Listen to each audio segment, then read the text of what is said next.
China no se queda para nada atrás con respecto a la magnitud e importancia que tiene en el mundo. Qué interesante cómo trasladan esta parte espiritual a un terreno que también puede ser lógico. Estos emperadores murieron, pero lo lograron, ¿eh? Es un caso así de la magnitud del de Travis Walton para China. Nunca había escuchado algo así, güey. Algo se mueve en ese lago y no sabemos qué es. Es un lugar virgen, güey. Es un lugar que no tiene exploración. Ajá. Es un lugar que está esperando ahí. Que alguien lo descubra. Qué curioso que sea algo que sea muy similar, pero a la vez la experiencia, o digo, la forma de vida es muy diferente de un lugar a otro, ¿no? Los testigos dijeron que el cuerpo emanaba un hedor penetrante como de carne podrida y de azufre. Dime, ¿a qué te suena eso? Desde su historia, desde la parte, yo creo que de los orígenes del mundo, podemos remontarnos a este lugar.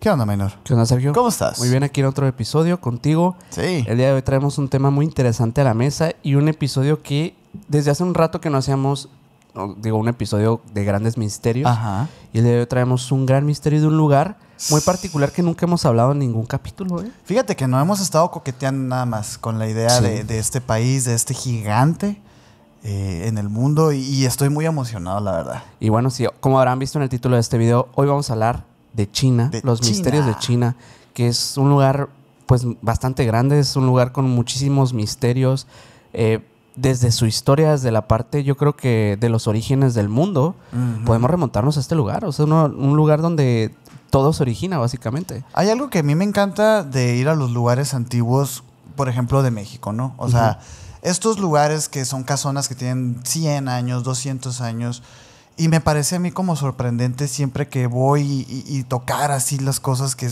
han representado parte importante en la historia de lo que sea. Sí. Y yo me imagino este país, ir a China y saber que probablemente estos adoquines que sirven como calle en algún pueblo o algo así, se remonten a más de 4,000 años atrás, güey. Sí, es una locura. O sea, la verdad, si piensas pues en estas dinastías antiguas y piensas realmente este lugar qué tanto ha tocado en su historia, qué tanto ha pasado.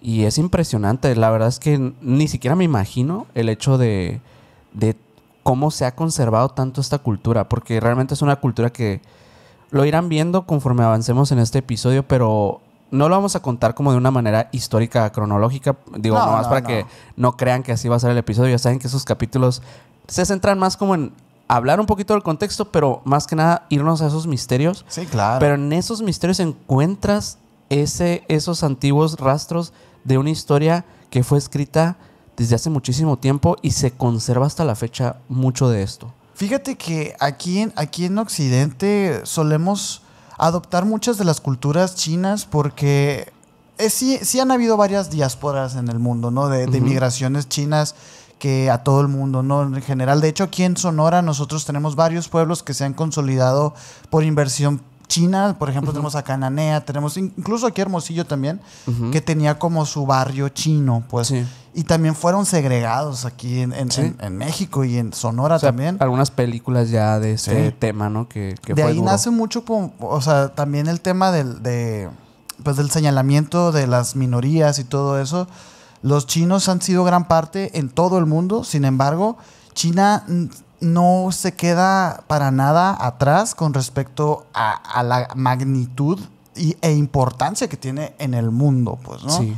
Y bueno, yo creo que antes de que empecemos bien con ya todos estos temas, vamos a invitar a aquellos que son nuevos y nuevas en este canal. Si vas llegando y porque te gustan esos temas de misterio, de conspiraciones y todo lo que hablamos por acá, pues te invitamos a que te quedes, que te suscribas a este canal, que nos sigas en todas las redes sociales como Emisiones Podcast. A mí me puedes ir como Minor Cordón en Instagram. A mí como Castellón Sergio en Instagram. Y el buen Mike Mike que va a estar atrás en los controles como MyGal99 en Instagram.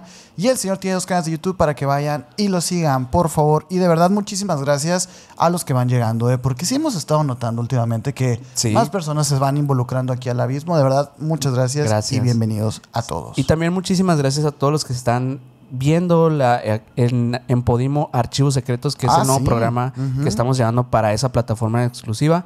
Digo, para que no se lo pierdan, como siempre les vamos a compartir el link. Es un programa totalmente sin censura donde tocamos temas que son incluso más oscuros que este que vamos a hablar el día de hoy. Sin duda alguna. Sí, entonces los invitamos. Seguramente lo van a disfrutar muchísimo porque nosotros así lo disfrutamos grabar. Así que, bueno, comencemos con el tema porque ahorita hablamos un poco de este contexto, pero contextualizar también un poco más de la historia de este lugar previo a irnos a los misterios, que se me hace muy importante. No sé si quieres que platiquemos de esto, pero... fíjate, yo quisiera iniciar con algo en particular, que justamente se los estaba contando. Yo lo vi como una noticia hace poquito. Y refleja muchísimo lo que es China en el mundo, ¿no? Porque a fin de cuentas China, al ser tan grande y tan extenso y tan antiguo, ellos tienen una forma de planear políticamente y económicamente a un largo plazo muy plausible. O sea, realmente las cosas que se planearon en los 80s, ahorita están siendo efectuadas y se están cosechando esos frutos. Y de hecho, de lo que me enteré, digo, como noticia, es que China hace un par de días inició como un operativo muy extraño. En cuestión de, ellos querían comprobar que ellos eran independientes digitalmente. Cosa que hoy en día se consideraría como pues muy arriesgado para cualquier otro país. Porque todos sabemos que tanto transferencias bancarias, registros, membresías, incluso bienes raíces se manejan a través de medios digitales, pues, ¿no? Y China hace un par de días hizo un pequeño experimento que le costó $2.8 billones hacerlo. Que fue desconectar internet del mundo occidental. Ojo, voy a tener cuidado, porque no que se quedaran sin internet Wi-Fi. Lo que pasa es que China tiene muchos años ya desarrollando sus propias, digamos, alternativas con redes sociales. Ellos tienen su propio YouTube. Ellos no ven YouTube. Ellos tienen su propia plataforma con sus propios servidores que manejan videos en internet. ¿Y qué es ese internet? Bueno, es un internet que también es como un sustituto del internet occidental. Ellos decidieron desarrollar esa parte como por el lado de la soberanía del país o quién sabe, y decidieron comprobarle al mundo que no necesitaban al mundo. Entonces, esto de verdad es una cosa sin precedentes. ¿Por qué? Porque justamente también al inicio de este año, el presidente de los Estados Unidos, Donald Trump, estaba obligándole a todos los países a pagar una cuota, los famosos aranceles. Se hizo muy viral una nota que hubo, que uno de los abogados de China fue y dijo que ponga lo que quiera. Nosotros no necesitamos a Estados Unidos. Y es algo que ni siquiera la Unión Soviética se atrevió a decir en el conflicto frío, güey. O sea, es algo que China es un gigantesco. No tenemos idea, güey. No, y es muy interesante eso que planteas, porque obviamente que hemos escuchado en diversas ocasiones estas políticas de diversos países en torno a las redes sociales, como restricciones que existen dependiendo tu país, y en muchas ocasiones incluso prohíben redes sociales por completo. O sea, digo, por ejemplo, plataformas como TikTok han sido prohibidas en ciertos países, pues de estos lugares del Medio Oriente, ¿no? Que por alguna razón como que no les gusta a estos países que estas plataformas existan, porque hay libre expresión, hay como... Bueno, hay mucha política detrás de todo Hablas este tema. de los TikTok de la India y todo eso, ¿te acuerdas? Sí, que hubo una censura. La verdad, yo no supe realmente cómo había estado ese asunto con India exclusivamente, pero fue muy popular en esos años de la contingencia, que se empezaron a viralizar mucho, ¿no? Videos de esos lugares. Y de repente como que TikTok restringió el acceso a esos países, no sé por qué. O viceversa, ¿no? O viceversa, el país también. Oye, o viceversa. El país prohíbe estas plataformas en sus países. Es lo que dices, es que hay mucha política detrás de todo este tema de la divulgación de la información. más allá de lo que podemos incluso comprender como civiles comunes. Hay algo bien loco que me gustaría decir de TikTok. Digo, fíjate, y ni siquiera hemos entrado todavía al contexto chino. Estamos hablando como de, digamos, noticias así nuevas, ¿no? No olvidemos que TikTok es chino, ¿no? Y es algo curioso porque el fenómeno de TikTok, las cosas que genera TikTok en los jóvenes, en las nuevas generaciones, pues, estas adicciones, estas formas de consumir tan rápido, han obligado de alguna manera al resto de aplicaciones a también ponerse al tú por tú con ese tipo de contenido, como TikTok, pues vaya. Y a mí me suena como una estrategia muy loca, porque pensar que esa plataforma funcione como un arma de idiotización ante Occidente me parece magistral. Me parece algo de, sin duda alguna, una nación que por lo menos tiene 5,000 años unida todavía, ¿no? Sí, claro. O sea, es una locura pensarlo de esa forma, y creo que al final de cuentas, algo que sí puede demostrarse hoy en día es que las grandes potencias están como en una constante lucha de independencia en ese sentido, de cómo divulgar su propia información, de cómo dividirse entre cada potencia para poder destacar. De cierta manera es un conflicto que existe desde hace muchos años, que es muy silencioso. Y China obviamente ha sido ese país que siempre ha estado a la vanguardia de la competencia, pero como que no, por lo mismo que somos de este lado del mundo, no se habla mucho de lo que está pasando allá. Por eso mismo quisimos traer este episodio para hablar de estos misterios, porque en este canal obviamente es de lo que hablamos de misterios, pero curiosamente de China es muy raro que se hable en estas noticias. Si acaso si hablamos de cuestiones tal vez de aeroespaciales, sí existen algunas noticias, pero nada más, no hay mucho más. Y bueno, vamos a dar un contexto nada más de este lugar, porque obviamente es importante recalcar que es uno de los 4 países más grandes del mundo. Tiene 9.6 millones de kilómetros cuadrados en su extensión. Y pues básicamente su geografía es un mosaico muy, muy impresionante, que al oeste las cumbres nevadas del Tíbet y el Himalaya, y al norte están los desiertos áridos de Gobi, y al sur hay selvas subtropicales también. O sea, hay mucha diversidad de distintos tipos de ecosistemas, ¿no? Con más de 1,400 millones de habitantes, China... 1,400 millones. 1,400 millones. China no es solo el país más poblado del planeta, sino también una de las culturas más antiguas del mundo. Y esto es porque básicamente también sus grupos étnicos son muy, muy, muy variados y muy grandes. Se dice que son 56 grupos reconocidos oficialmente, porque ya ves que luego aparecen ahí unos grupos perdidos. Pero debe haber muchísimos más. También, de estos que no están registrados.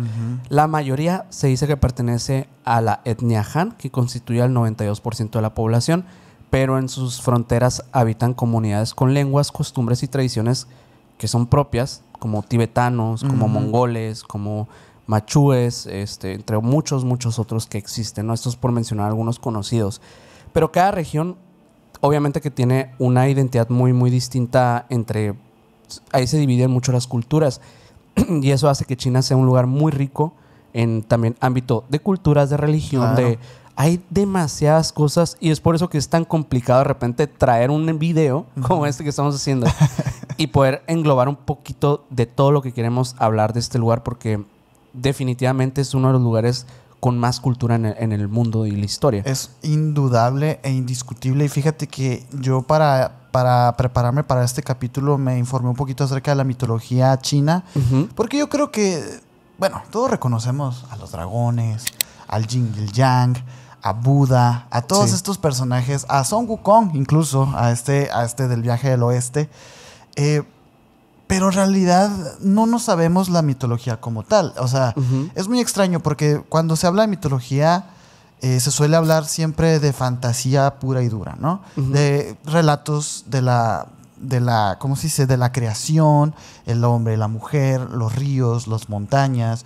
Y fíjate que yo quería contarte una historia solamente para contextualizar de lo poco que sabemos de la cultura china como tal, de su ideología y de su espiritualidad, porque resulta que yo mientras estaba leyendo me topé con que hay un origen siempre en todas las culturas, en todas las diversidades de las culturas chinas, en estas 50 y tantas que mencionas, siempre hay un patrón que es la misma historia de creación, así digámoslo, para hacer un paralelismo como Adán y Eva, pues, ¿no? Ajá.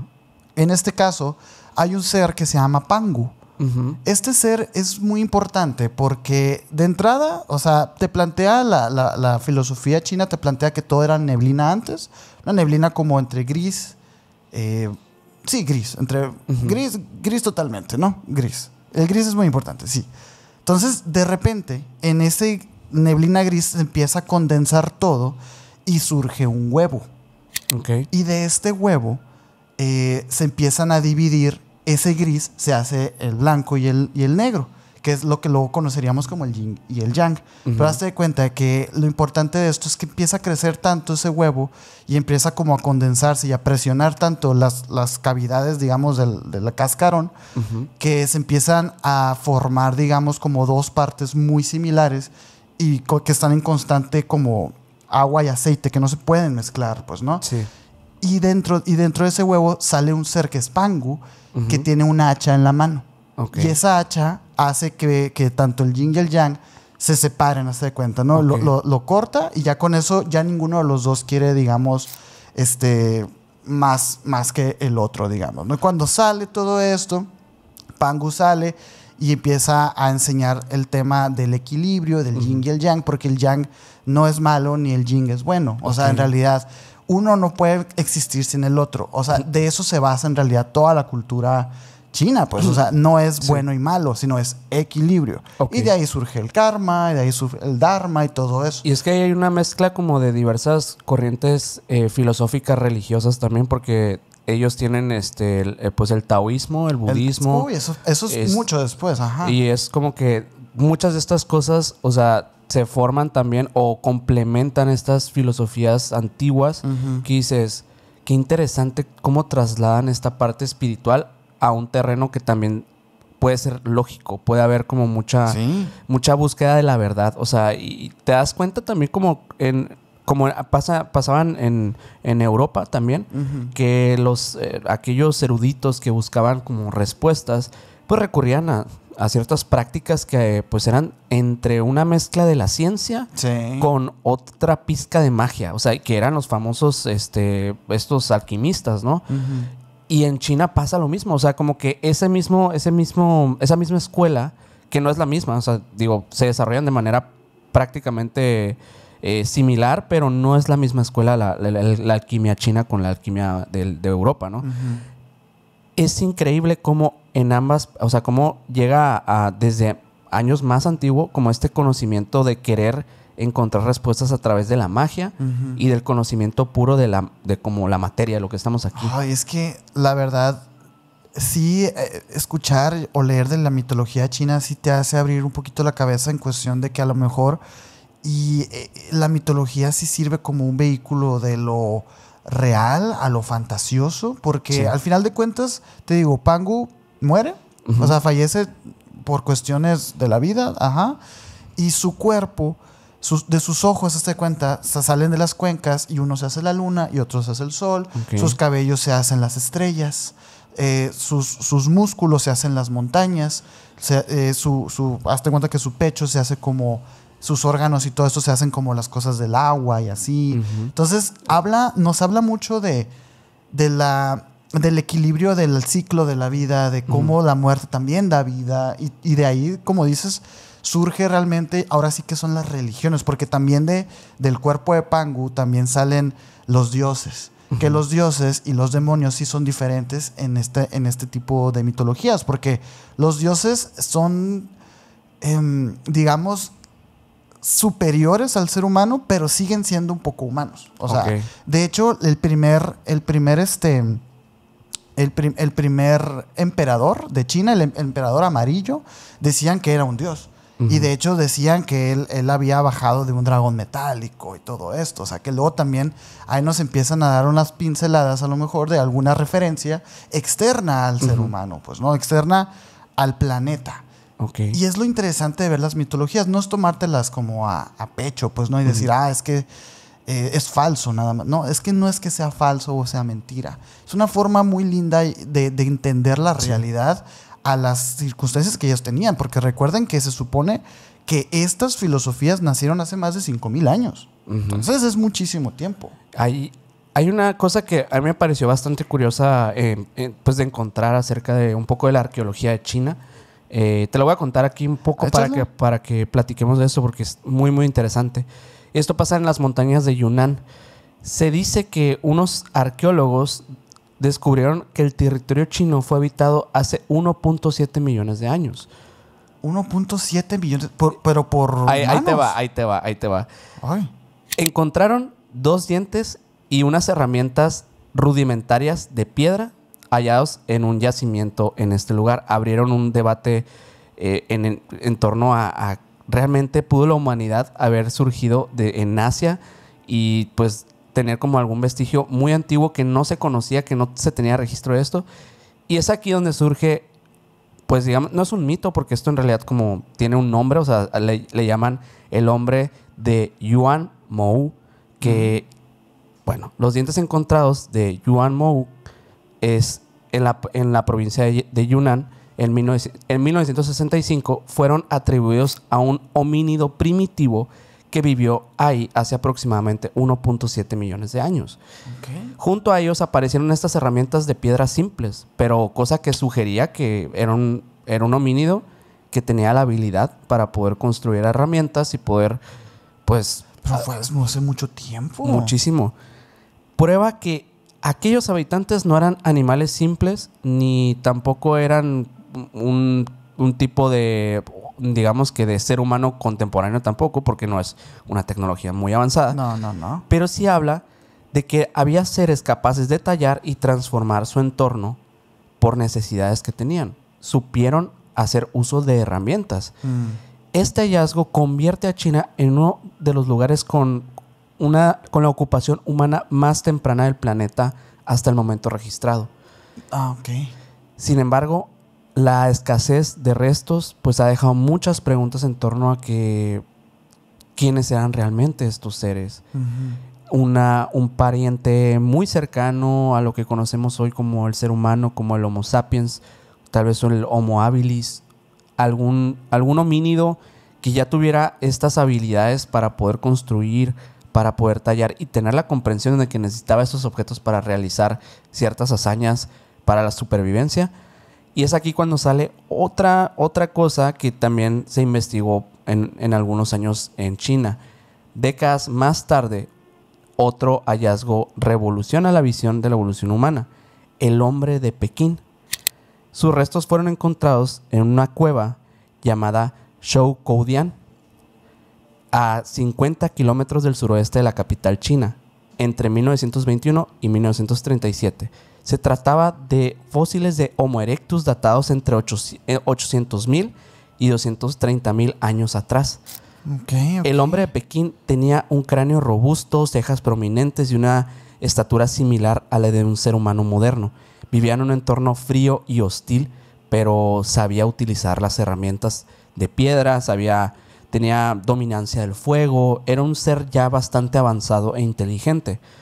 En Zhoukoudian parecía ser más que nada como un lugar como refugio. Era el hogar de estos seres, tal vez como para tener un tipo de protección ante esta hostilidad que existía. Y quizás este fue el primer vestigio de la comunidad más organizada del norte de China, cosa que volvería también a como una de las comunidades más primitivas encontradas hasta en la historia.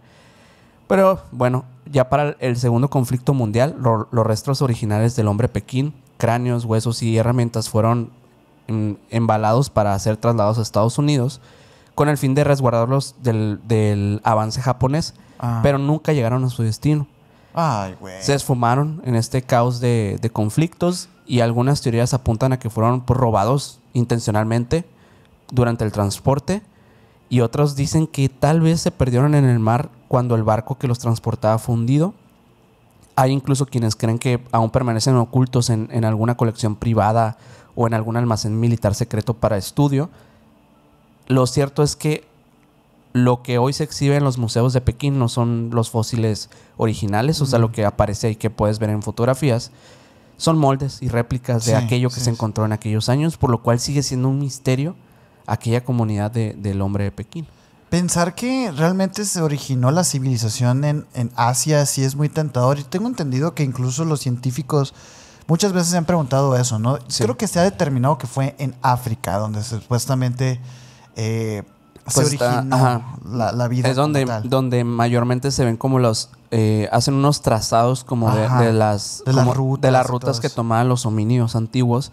Y dicen que muchas son coincidentes con esta región, ¿no? Entonces entre África y Asia, ¿no? Sí, se piensa que son de estos lugares, pero en realidad es como muy complicado incluso hoy en día determinar eso. Por eso se ha planteado que incluso en China pudo haber pasado. Y es que fíjate, o sea, el pensar, digamos, por ejemplo, cuando se habla de que la humanidad se originó en África y todo esto... Hay muchas cosas que sí nos podrían llegar a apuntar por ahí, ¿no? De entrada, pues tenemos ahí a un Sahara que antes era un paraíso, las pirámides de Egipto, varias como construcciones muy, muy antiguas que nos podrían datar que por ahí se empezó a generar la civilización. En China, por su parte, no tenemos esas historias, pero porque no las conocemos. Exacto. Porque pirámides en China hay. Sí. Y también son muy, muy antiguas y también son muy, muy grandes. Sí. Y de hecho hay una que es la pirámide blanca, ¿no? Ajá, sí. ¿Que es más como una leyenda o es como un mito? Pues yo creo que debe ser algo que... Como estos registros antiguos tipo Otsurubune, ¿no? Como Otsurubune. Como registros que puede ser que en algún momento existieron y luego desaparecen por alguna razón. Es también como importante señalar esa parte porque dentro de toda la cronología que fue de China... Pues estamos hablando de dinastías, ¿no? ¿Qué es una dinastía? La dinastía es cuando hay un emperador y quien da como el siguiente paso en el gobierno es el hijo. Y siempre se mantiene como un apellido, ¿no? Sí. Algo muy similar a las monarquías. Pero aquí, por ejemplo, a diferencia de las monarquías, aquí las dinastías se extendieron por siglos. Sí. Entonces, ¿qué pasa? Cuando había estas dinastías, la información administrativa, digamos, o de gobierno de estos dinastías, pues, eran demasiado herméticas. Por eso existía este lugar que era la ciudad prohibida. Pues. En la ciudad prohibida ahí donde vivían, por ejemplo, los de la dinastía Ming y luego pasaron a otras 3 dinastías más. Sí. Pero en realidad lo que pasaba dentro de esos muros nunca se supo en realidad. Y es lo que se habla precisamente de estas pirámides. Sí, de hecho, fíjate que la información de que estas pirámides realmente existieron llegó a nuestro lado del mundo hasta 1910. O sea, realmente estamos hablando de que esto fue un hallazgo que a lo mejor en China ya se conocía, pero no se hablaba para el mundo. En 1910 fue cuando exploradores y misioneros extranjeros escucharon rumores de montículos funerarios gigantescos que se ocultan en China. Montículos funerarios. No sabían qué eran. Ajá. Pero fue hasta 1947, realmente hasta el 47, cuando llegó una noticia a Occidente, que fue que un piloto estadounidense llamado James Gaussman, sobrevolando la zona, fotografió una de las pirámides y quedó, pues, asombrado por el tamaño que tenía. Sí, creo que existe una foto, ¿no? Hay una imagen. La imagen, de hecho, apareció en una revista de ciencia que obviamente dejó a todos muy impactados porque confirmaban que no era un mito, no era una leyenda. Esto era algo real. Las pirámides chinas eran reales. Y aún así, pues China guarda silencio en aquel momento, en aquellos años, y el gobierno solo se limita a investigaciones que quisieran hacer en el extranjero. Pero ellos mismos no invierten recursos en aquellos años para poder indagar más acerca de estas mismas pirámides. Y bueno, la explicación oficial de la existencia de estas mismas es que son mausoleos dinásticos. Son construidos para albergar a emperadores, para nobles que ya tienen más o menos unos 2000 años de existir, ¿no? Estos montículos eran parte de complejos funerarios que incluían templos, altares, tumbas, muchísimas cosas que también conectaban a, por ejemplo, a los soldados, hasta caballos sacrificados para acompañar pues a aquel soberano en la otra vida. Como lo dijiste, de hecho, en un iceberg, ¿no? Que platicábamos acerca, que ahorita si quieres hablamos otra vez de eso porque está interesante, pero acerca de estas cosas que hacían tan locas con el mercurio, que bueno, es un tema ese porque hay detrás una historia como de diversas dinastías que buscaron la inmortalidad en China. De hecho, la mayoría de las dinastías, el cometido, precisamente por eso se convertían en dinastías. Sí. Porque querían mantenerse inmortales, güey. Sí. Y digo, no los culpo, todas las culturas también se ha buscado una sustancia o un artefacto que te ofrezca la vida eterna. Sí. Lo que pasa es que en China sí se cobró vidas importantes para la sociedad en ese momento. Y de hecho, varias de ellas, hace poco lo que decías ahorita que hablábamos de los guerreros de terracota, que la tumba del emperador Ming, que es el que está ahí siendo como resguardado, digamos, por más de 2,000 esculturas de soldados, que se les conoce como los soldados de terracota, no se ha abierto por los altos niveles de mercurio que emanan de esa tumba, güey. Sí. ¿Y por qué era ese mercurio? No era por ningún tema paranormal o sobrenatural. Lo que pasa es que en esos entonces los alquimistas chinos creían que con ese tipo de sustancias podían ellos sobrevivir pues muchos años. Sí. Y se envenenaban, güey. Y curiosamente, o sea, hubo una obsesión como... Incluso después de que se demostró, yo creo que en diversas ocasiones, que ninguno de ellos conseguía la inmortalidad. O sea, todos buscaban lo mismo. Pero es que fíjate, hay un detalle, porque hay un tema que se llama los inmortales del taoísmo. Ajá. Y es que se dice que hubo personas que sí alcanzaron la inmortalidad.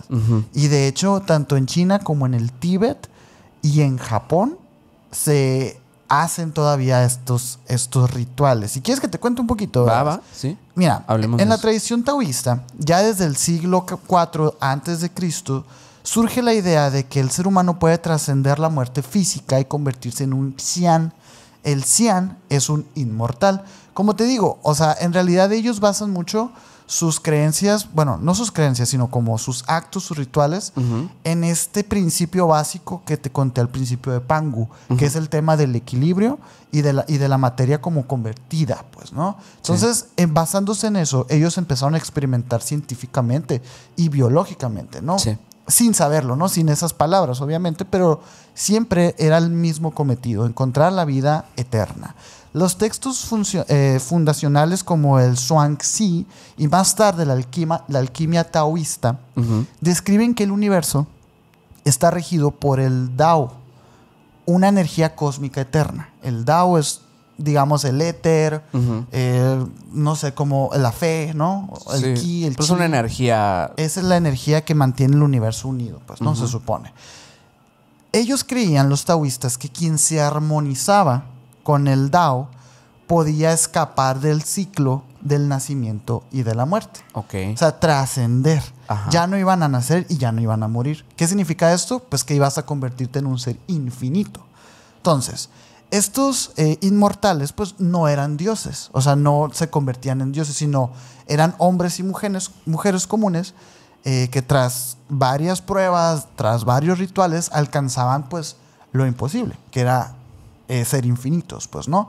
De estas tradiciones surgieron los 8 inmortales. Okay. Los 8 inmortales, en la tradición más famosa, habla de que eran personajes legendarios de distintas épocas, cada uno con un símbolo y cada uno con un poder. O sea, yo lo veo de esta manera, ¿no? Si era tan difícil trascender, pues porque nomás fueron 8. Y los 8 que lo hicieron, cada uno como que representa un emblema bien importante en la cultura china, pues. Por ejemplo, está Lu Dongbing, Song Li, He Yanggu, Han Yangzi y varios, ¿no? Cada uno tiene como sus cosas. Por ejemplo, Song Li Quan es maestro de la alquimia interna, que era capaz de resucitar a los muertos y todo esto, ¿no? Hay otros 5, cada uno con habilidades que los convertían en guardianes entre el cielo y la tierra.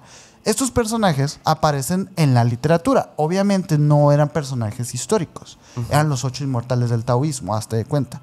Que ellos se representaban tanto en el arte como en la ópera, en el folclore. muchas de las obras que vemos con esta estética china hablan de sus hazañas, más que nada. Claro. De hecho, ese tema de la cultura china es muy extenso. Yo creo que todos ubicamos varios personajes muy importantes y es que son como las historias siempre son las mismas, pues. Entonces, probablemente en alguna película que ustedes hayan visto estén representando ahí de segundo plano la historia de los 8 inmortales. Pero bueno, ¿no? Sí, es como una plantilla, como el viaje del héroe, pues. El viaje del héroe es el viaje del oeste de Son Wukong, que luego se iba a convertir en Dragon Ball, ¿no? Las interacciones de las culturas es bien interesante, ¿no? Pero mira, hay dos formas de alcanzar supuestamente la inmortalidad, dos caminos, les dicen ellos. El camino externo, que consistía en preparar los elixires, estos de los que hablábamos, de la longevidad, a base de minerales y de metales, como el cinabrio, el sulfuro y el mercurio. Entonces, hoy en día, pues sabemos que eso es completamente toxiquísimo. Sí. Sin embargo, era la base de estos elixires. Sí. Muchos emperadores murieron envenenados por estos elixires. También, según tengo entendido, ellos empleaban el arsénico, el plomo, el jade pulverizado. Jade pulverizado, sí. Son cosas que dices, qué locura pensar que, o sea, estas combinaciones como que les iban a otorgar resultados mágicos, ¿no? Es que lo curioso es que es impresionante. Esos elementos que acabas de describir, esos ingredientes, pues eran muy difíciles de conseguir. O sea, era también como un poco de estatus social. Obviamente que nada más los emperadores iban a poder tener acceso a esos recursos. Y a lo mejor en su lógica, ellos creían pues bueno, pues es que el lápiz lazuli, ¿no? El jade es muy difícil de conseguir, debe tener propiedades muy importantes, ¿no? Y a diferencia, creo yo, o bueno, por lo menos las motivaciones del alquimista europeo al alquimista taoísta, creo que la motivación va mucho más en el ámbito de la trascendencia, de la longevidad y todo como que tema que va más de la persona, más que de la transmutación de metales, como pasaba en Europa. Lo que se buscaba era agarrar un pedazo de metal y volverlo oro. Y sí, buscar la piedra filosofal en una receta que supuestamente nadie pudo encontrar nunca. Estos emperadores murieron, pero lo lograron, ¿eh? O sea, se supone que lo lograron, porque como mencionas, a diferencia de Occidente, y me voy a referir a todo lo que está fuera de China como Occidente, ¿ok? En la piedra filosofal estaba movida las como motivaciones de los alquimistas más por la avaricia, por la acumulación de bienes, ¿no? Y aquí no, aquí era la trascendencia precisamente. Entonces, se supone que estos que murieron lo lograron, porque trascendieron, pues. A fin de cuentas, consiguieron lo que querían. Rompieron el ciclo de la vida y la muerte, y del nacimiento y de la muerte también, en su filosofía. Por eso, o sea, les seguían rindiendo muchos cultos a los mismos emperadores como si fueran deidades, porque sí, habían tomado estos elixires y habían fallecido, pero a su vez, eso comprobaba la eficacia de ese elixir. Por ejemplo, el que mencionábamos ahorita, pues de los guerreros de terracota, el de Qin Shi Huang. Él se supone que sí trascendió. Y fue brutal porque él mandó a hacer este ejército de terracota a mano por artesanos y después ejecutó a los artesanos y él tuvo su tumba ahí sellada para luego él despertar y tener todavía a su ejército. Sí. Se supone que esa es la historia de ese ejército, ¿no? Entonces, en teoría ellos no estaban equivocados. Se inmortalizaron. Se inmortalizaron.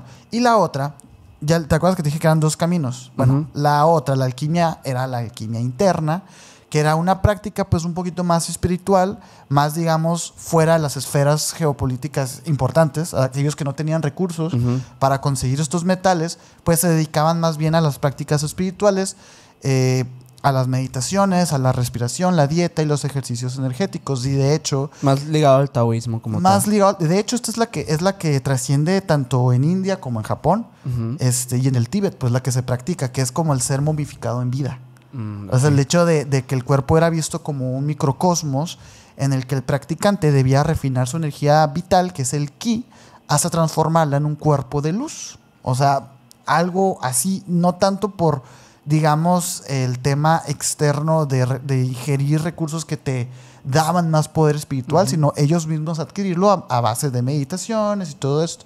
Algo bien loco, porque yo lo he dicho antes, ¿no? O sea, hay que tener cuidado con las creencias, porque al final de cuentas, estas personas pasaban muchos años preparándose para morir. Y básicamente ellos estaban cometiendo, pues, el ya sabes, lentamente y conscientemente, y eran alabados por eso.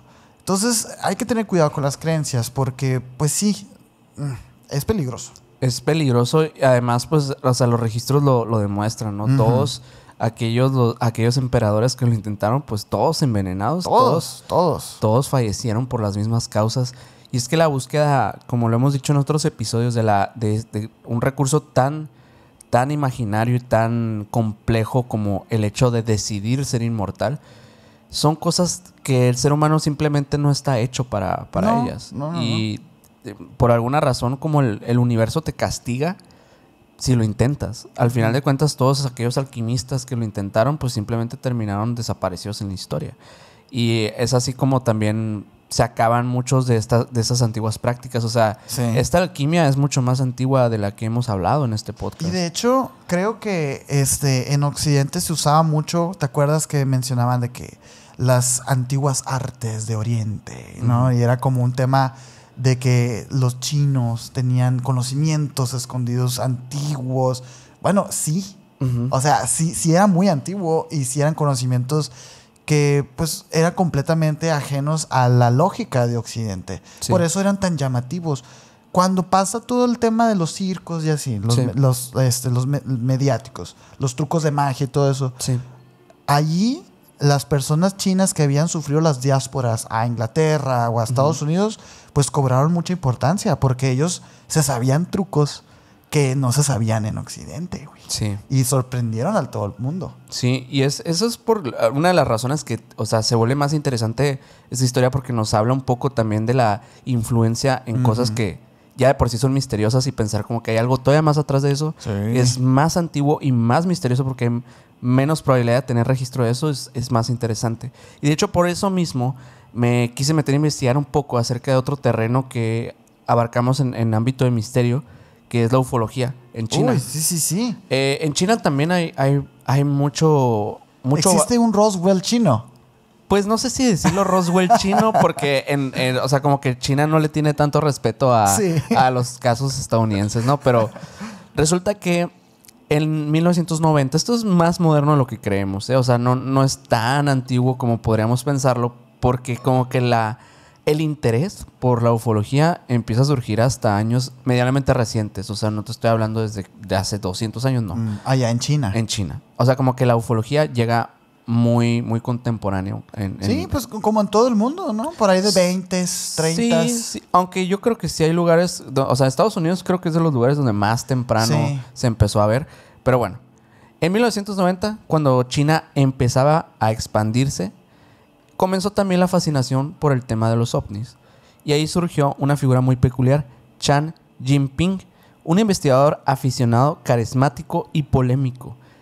Él no solamente era un testigo o una persona así casual, sino que Chan se presentaba como un ufólogo que sería aquel que entregaría las pruebas de la existencia real de las civilizaciones extraterrestres.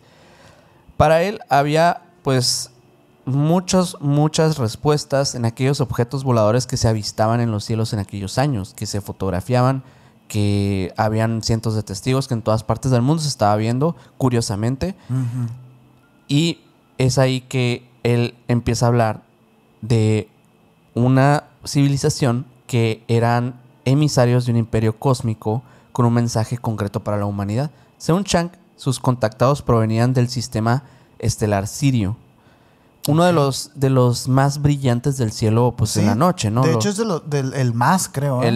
Sí, o el más, o de los más brillantes. Que hace poco se descubrió que eran 2 estrellas y que no era una. Y bien curioso, porque varias tribus por ahí de África y de India ya sabían. Pero hasta hace como 50 años. Y seguramente por estas mismas observaciones como que se hacían antes, ¿no? O porque venían. O porque ya. Bueno. Bueno, él decía haber sido visitado por una figura que se llamaba la emperatriz Li Wanjin. Un ser con aspecto humanoide que se presentó como líder de una civilización avanzada proveniente de este lugar. Esta emperatriz, según sus relatos, lo eligió como embajador de la Tierra. Que sería como un tipo de intermediario encargado de transmitir los mensajes que ellos tenían que dar, como una especie de guía, como al estilo, pues ya sabes, ¿no? Sí. De los contactados. Él, pues, básicamente habla de que estos seres humanoides le dijeron que el planeta estaba en una temporada muy frágil. Había muchos desastres que iban a venir muy pronto y que había una necesidad de que el humano se elevara en su nivel más que nada científico y espiritual para poder sobrevivir ante las adversidades que venían de frente. Y a diferencia de otros contactados, Shang intentó pues rodear esta historia con un aire de credibilidad científica, cosa que sí le generó como mucha popularidad en China. Okay. Él aseguraba usar detectores de radiación y otras herramientas similares como contadores de Geiger para registrar anomalías durante los encuentros que él tenía. Decía que tenía pruebas le habían realizado pruebas a polígrafo, o sea, personas expertas para confirmar la veracidad de sus declaraciones y así ellos verificar que esta persona está diciendo la verdad. Presentaba notas, dibujos, descripciones detalladas de sus comunicaciones, como si fueran tipo documentos oficiales, cosa que obviamente llamó mucho la atención a aquellos que pues estaban despertando en este tema. Lo más extraño es que no solamente como que era un contactado, sino que tenía un mensaje como muy claro que decía que estos visitantes no iban a colonizar, sino que solamente querían advertir, no intervenir, ni mucho menos. Le hablaron de concretamente catástrofes naturales, peligro de las armas nucleares, de cómo la humanidad está al borde de destruirse a sí misma. Wow. Y en su versión, Sirio se ofrecía como aliado y guía, pero la humanidad debía mostrar madurez para poder ellos darles la guía completa, básicamente. Y bueno, en realidad todo esto queda como un simple, digamos que contactado o algo así, pero en realidad como que el hecho de que saliera un personaje así en China empezó a hacer que muchos otros empezaran a hablar de estos temas. Esa es la parte interesante.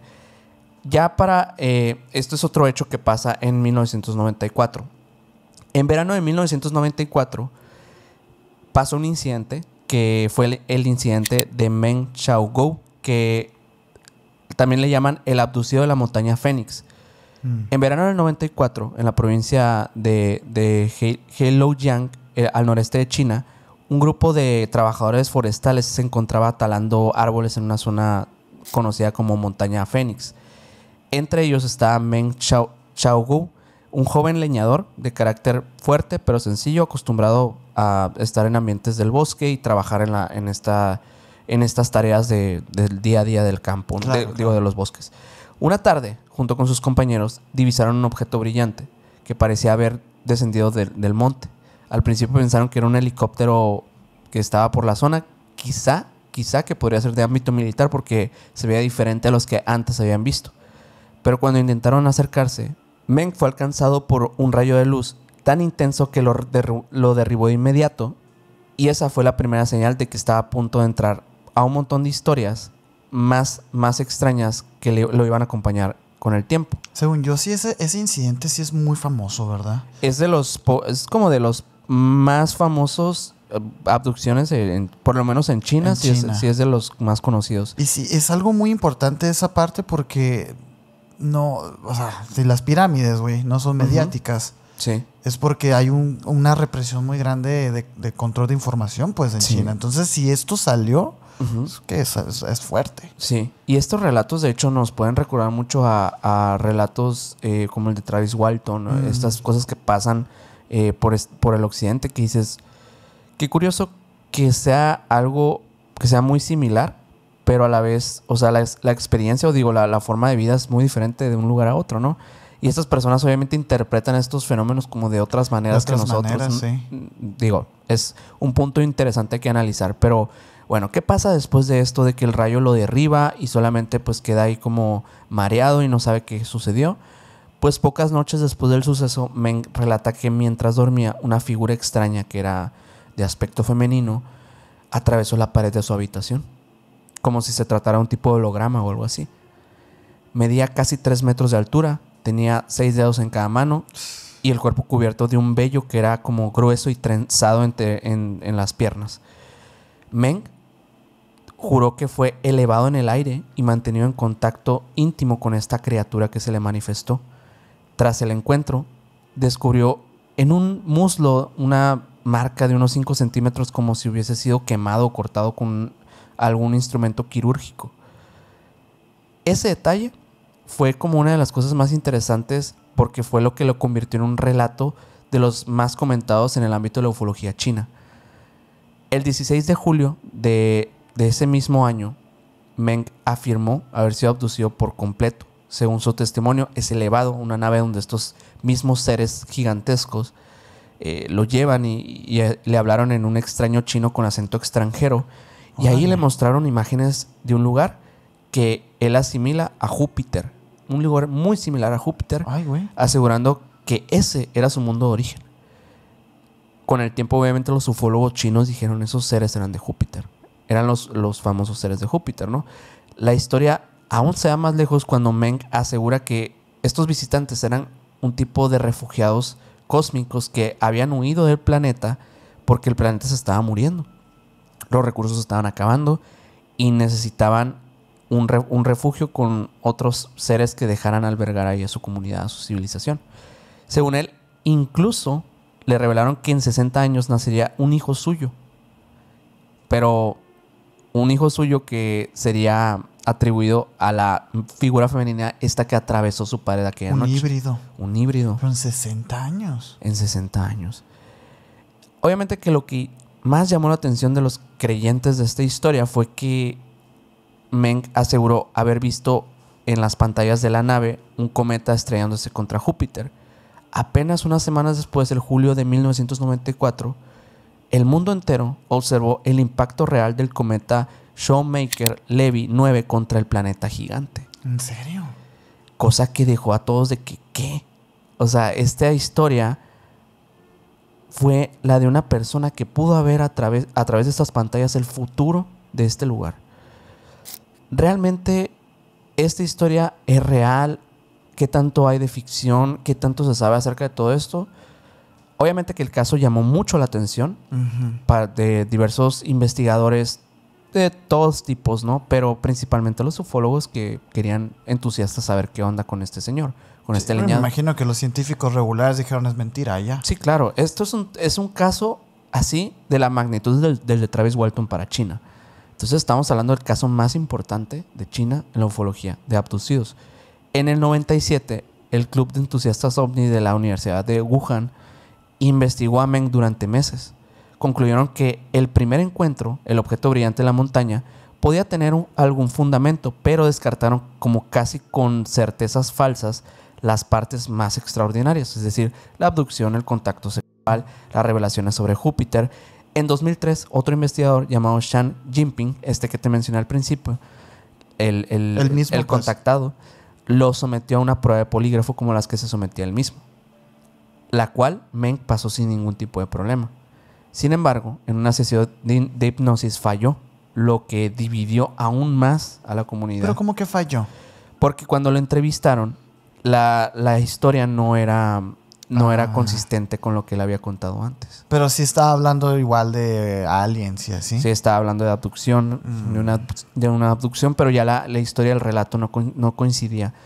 Y ese método, pues básicamente fue como lo que dejó como un poco de sesgo en saber o no si estaba mintiendo o no estaba mintiendo. El polígrafo es manipulable, o sea, realmente... Sí, claro. Sí tienes que saber cómo manipularlo, pues, o tienes que tener muy, muy interiorizada la mentira, yo creo. Es que hace poquito lo platicábamos en un live, ¿no? Sí. El hecho de esta persona cree que fue real. Eso es lo que tienes que manipular en el polígrafo. Por eso se dejó de usar, porque no era... O sea, las realidades son muy, muy versátiles, pues. Sí. O sea, obviamente una persona que es un delincuente va a creer que está haciendo el bien, güey. Sí. Y hay, bueno, en realidad como que estos estos métodos siempre terminan siendo un poco descartables porque aunque existen diversos, todos son un poco como las herramientas para encontrar fantasmas, ¿no? O sea, Claro. No es nada verificable, no es nada que esté avalado científicamente y termina siendo más que eso. Hay otras cosas que también encontraron algunas personas que indagaron acerca de la historia y se fueron a la zona específica. Supuestamente encontraron en esta zona con árboles quemados en exactamente el lugar donde dice que avistó a la nave. Por eso dicen, lo más probable es que la nave o esta cosa sí la vio y sí le pasó algo. Ya lo demás no saben realmente si el tipo lo soñó, que yo creo que puede ser algo así también. No tanto que físicamente haya sido llevado a un lugar, pero tal vez como que algo le dejaron en ese momento que él se quedó en sus sueños visitando a estos seres a través de telepáticamente, no sé. Y bueno, también utilizaron un contador de Geiger que se descontroló cerca de la zona, en la entrada de donde estaba supuestamente la entidad cuando entra a su casa en esa pared.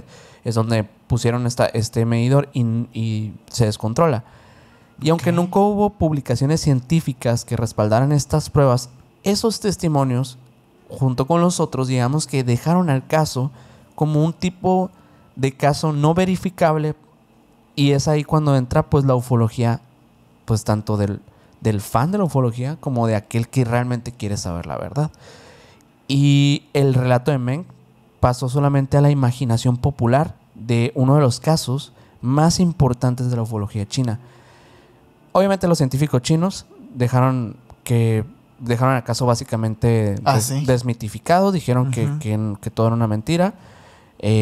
Pero fue muy sencillo de explicar para ellos. El astrónomo Liu Yan del Observatorio de la Montaña Púrpura declaró en 1995 que si Meng no inventó la historia, entonces lo que vivió solo podría ser una alucinación o un delirio.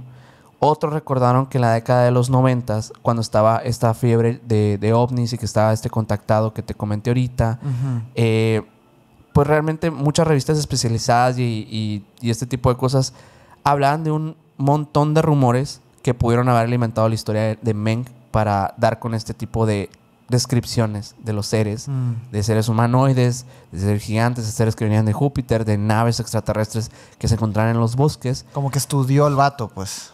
Habían por lo menos 5 años, 4 o 5 años de relatos acumulados a través del tiempo y la historia que pudieron haber influido al relato de este señor. Yo me quedo con la versión al final de que este señor sí tuvo una experiencia, pero yo creo que lo que le pasó fue a través de los sueños. Yo pienso eso. Okay. No sé. Lo dejo igual como a la interpretación de todos, porque al final de cuentas son como estos casos que no tienen resolución. Uy, de hecho, me recordó mucho a Betty Barney Hill. El tema del... Bueno, pues no tanto, ¿no? Porque ellos en hipnosis sí dan con los datos y nunca cambian la versión, pero el hecho de como... los datos que él da después acerca de este cometa que se iba a estrellar en Júpiter y todo esto. Lo curioso también es que nunca hemos escuchado, bueno, por lo menos yo no he escuchado otra historia de Júpiter. O sea, es como raro, ¿no? Sí. Sería como te aseguro que hay.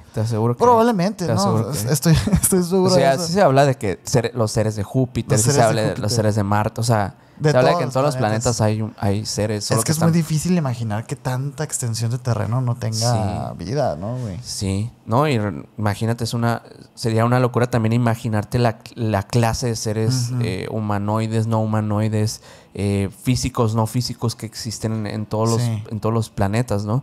Ese lugar, el de la montaña Phoenix, de hecho, yo creo que ese sí lo podemos catalogar como un lugar así, digamos, al estilo Roswell o al estilo... Un lugar donde se dan muchos avistamientos, ¿no? Como Montes Apalaches o algo así. Porque sí es un lugar que ya por el 2005 y 2012, o sea, pasaron un par de años, se empezaron a hacer más reportes y hay más como relatos de ese lugar que surgieron a través, tal vez puede ser un poco del mito popular, pero también puede ser que personas sí vean cosas ahí. Muchos bosques hay en China, ¿eh? Sí. Y de hecho yo quisiera contarte la historia también de un bosque, pero antes que te cuente eso, quisiera nada más... no dejar fuera de este capítulo, por supuesto que no, esta pregunta. Y es, Minor, ¿tú crees en los dragones? Pues sí me gustaría creer. No creo que sean tan mágicos si existieron como los plantean. O sea, de que decir que podrían a voluntad escupir fuego, pero que creo que pudieron en la antigüedad haber existido, una antigüedad inimaginable, ¿no? Ajá. Haber existido seres voladores gigantes. Pues como dinosaurios, Como ¿no? dinosaurios, Y claro. es que esa es la explicación. O sea, y te digo esto porque en China sabemos perfectamente que China es un dragón. Y de hecho el emblema del dragón solamente está destinado al gobierno. O sea, solamente aquellos que gobiernan, que son o emperadores o de alguna dinastía, tienen derecho de portar el dragón. Porque es muy, muy importante para los chinos, pues. Ok. Y como te digo, o sea, se habla mucho de los dragones en todas las culturas, ¿no? Aquí en México, incluso en Estados Unidos, en Inglaterra ni se diga, en China, en Japón.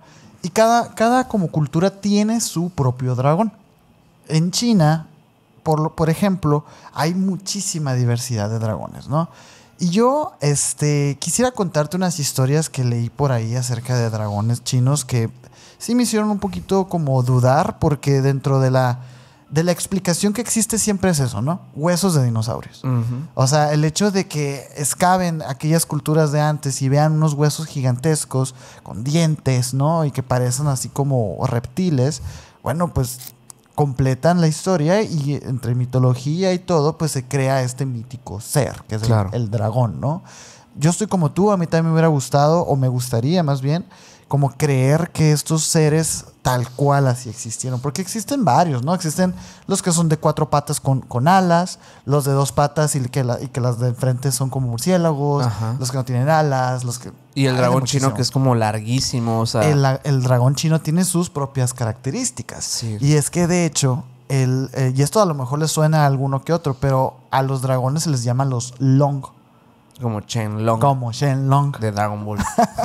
Desde hace más de 5,000 años se les conoce como Longs y se les asocia, por lo general, en China sobre todo, a la lluvia, al agua, a la vitalidad de la agricultura. Ok. Ver un dragón en China es muy importante. Se supone que hay varias fábulas, varias leyendas que hablan como de las características de los dragones y sobre todo de sus colores. Son como elementales, pues. Son como elementales y sobre todo como de presagios.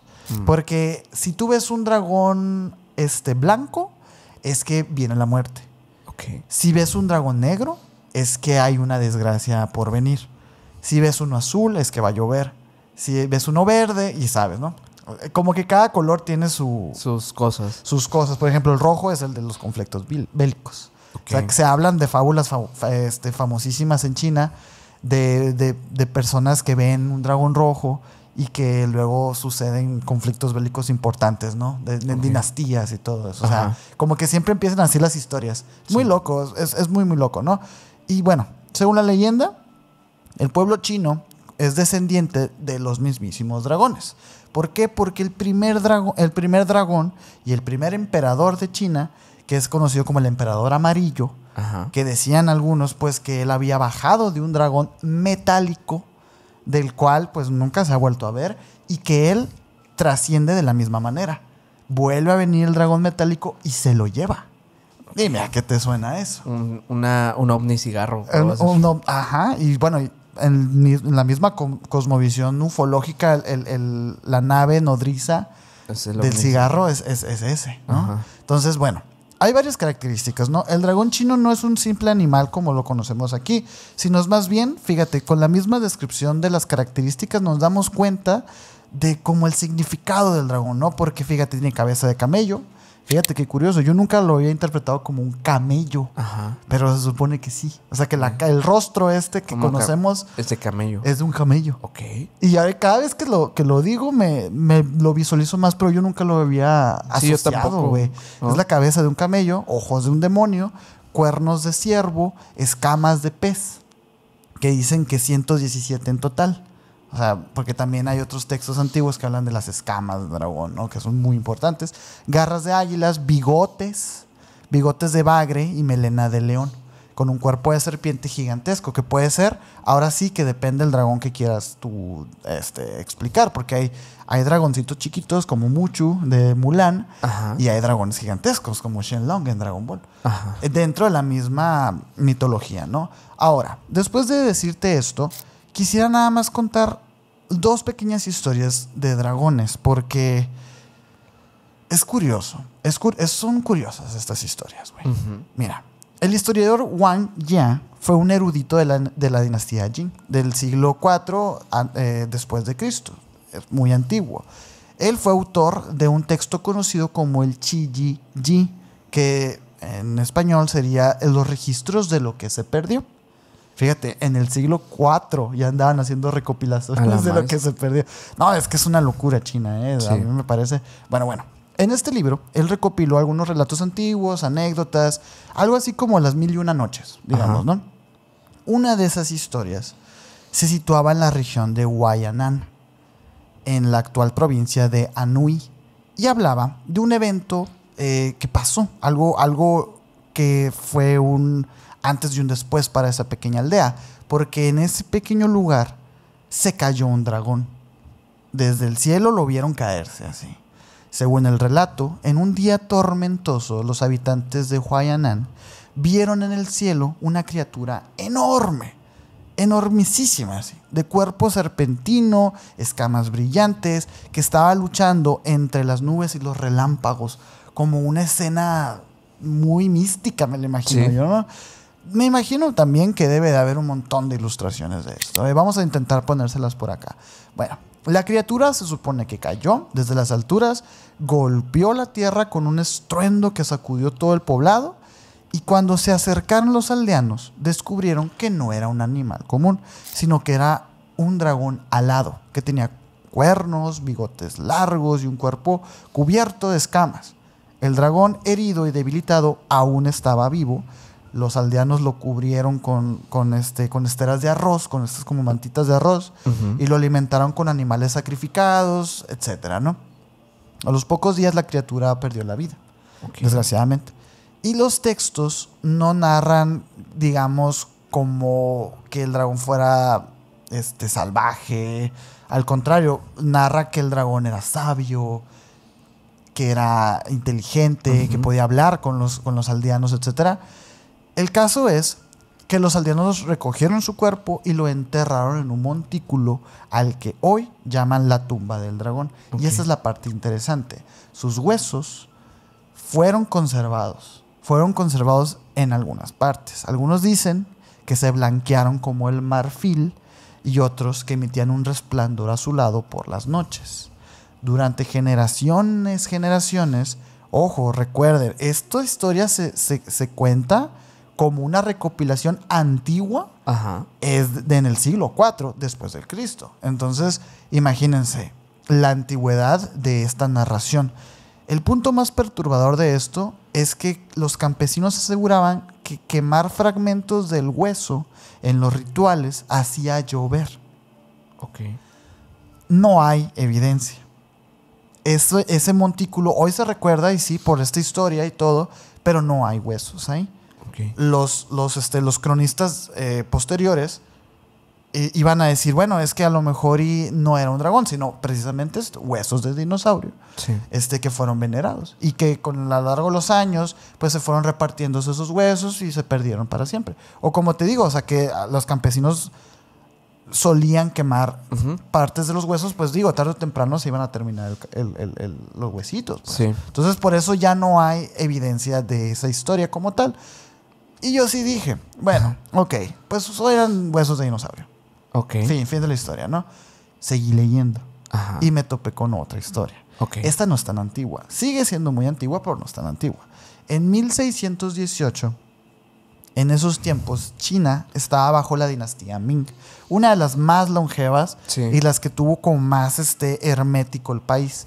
Era una etapa marcada por la crisis, por la hambruna, por rebeliones, por fenómenos climáticos extraños, un montón de cosas negativas. Había una mentalidad popular obsesionada con los augurios y los presagios.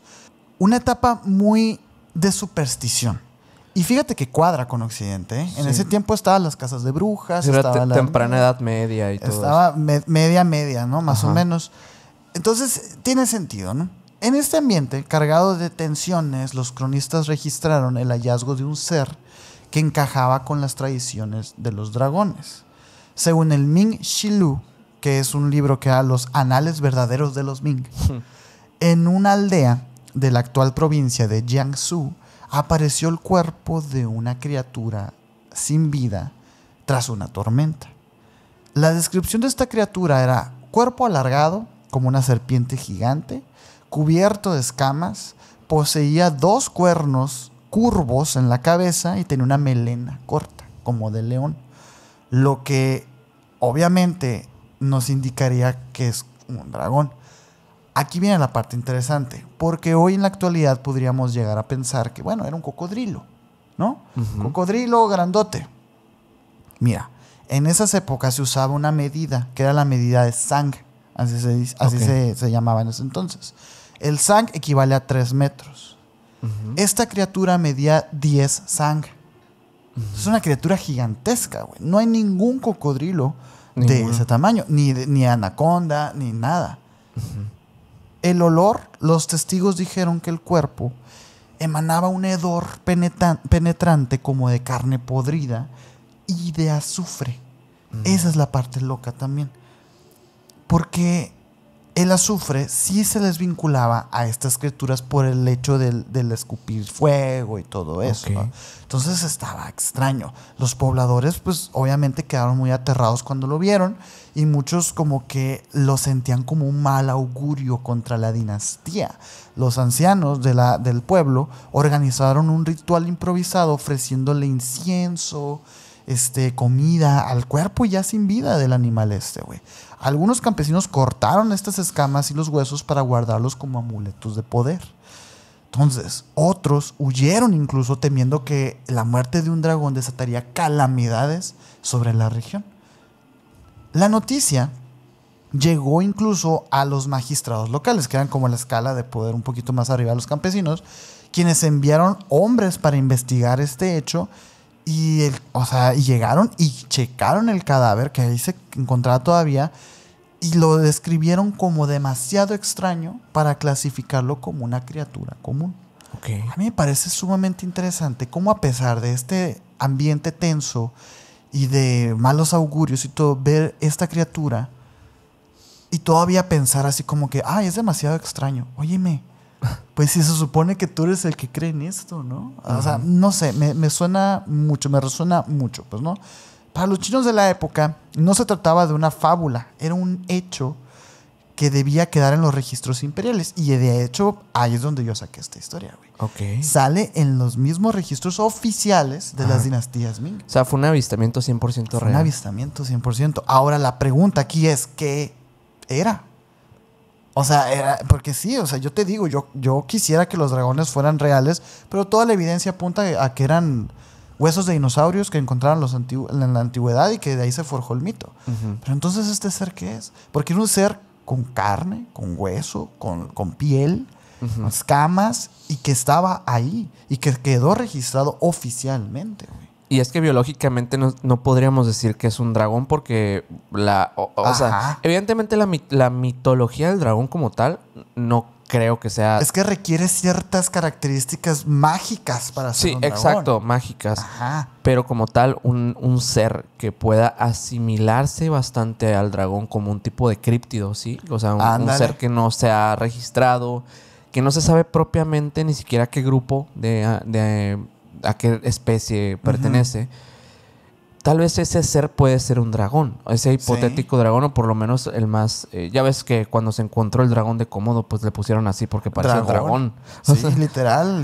Entonces, digo, probablemente esto puede ser lo que esté pasando con ese tipo de encuentros o de cosas extrañas que se ligan a dragones. Sí. Hay una cosa que también... esta pasó en el lago de Tianchi. Este lugar lo conocen también como Lago Celestial. Está ubicado en un volcán que se llama Changbai, entre la frontera de China y Corea del Norte. Nada más para ubicarnos. Está situado a más de 2.100 metros sobre el nivel del mar. Se dice que este lugar tiene aguas muy heladas y muy profundas, con más de 370 metros de profundidad. Ajá, de profundidad.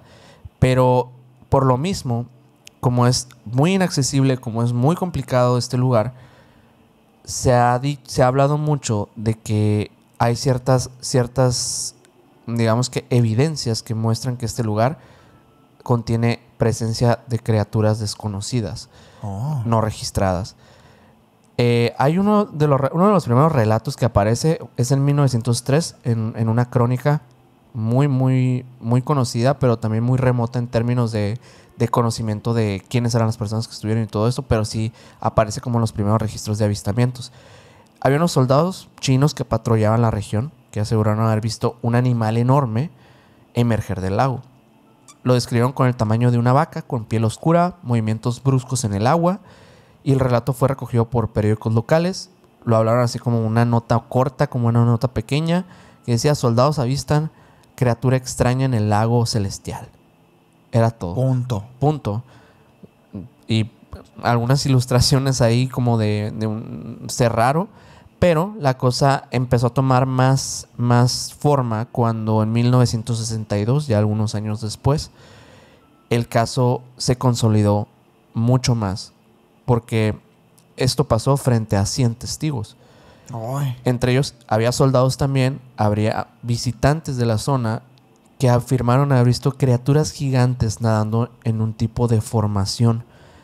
Los describieron con cuerpos alargados, cuellos largos y flexibles, cabezas semejantes a las humanas y aletas largas que parecían incluso como alas de ave.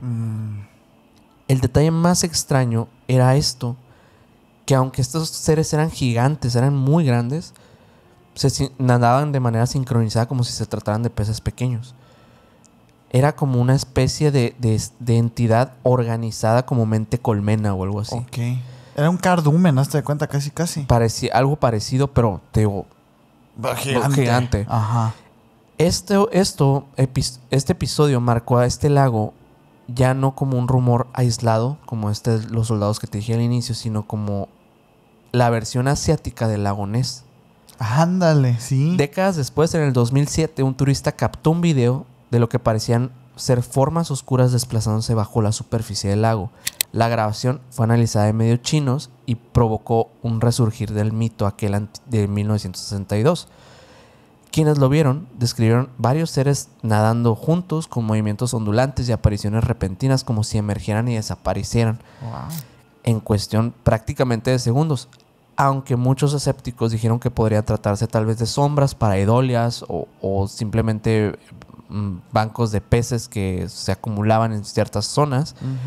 La similitud con el relato del 62 dejó como mucho misterio, mucha duda sobre estos films que se captaron, ¿no? Con el tiempo se han propuesto varias explicaciones acerca de estas criaturas que se aparecen en el lago celestial.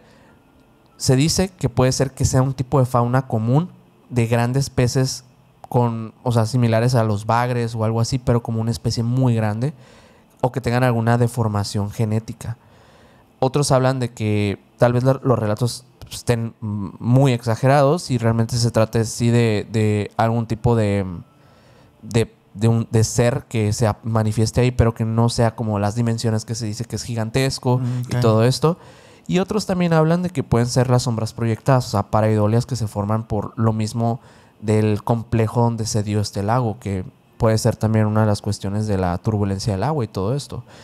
Pero al final de cuentas, el monstruo de la cultura popular, hoy que se conoce o se habla de este lugar, básicamente es parte de la atracción o el turismo de este lago. Sí, o sea, en el hoy en día ha habido incluso documentales, reportajes, expediciones que han intentado buscar al monstruo del lago, pero los locales realmente creen en él, creen que ahí habita y que ahí vive, e incluso afirman que lo han visto, muchos de ellos.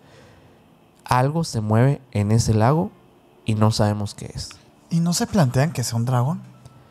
Pues sumado, y digo, lo conté en este momento porque ahorita que platicaste esas historias, yo también pensé que podría tratarse como de este mítico dragón, que no propiamente sea un dragón, pues. Sí, no, ni una cosa ni otra. Dragón le queda grande, no es un Nessie, no es un dragón, es algo más que puede parecer ambas. Es que ahorita que te describí al dragón chino, me di cuenta que el dragón chino tiene muchas diferencias a los otros dragones. Sí.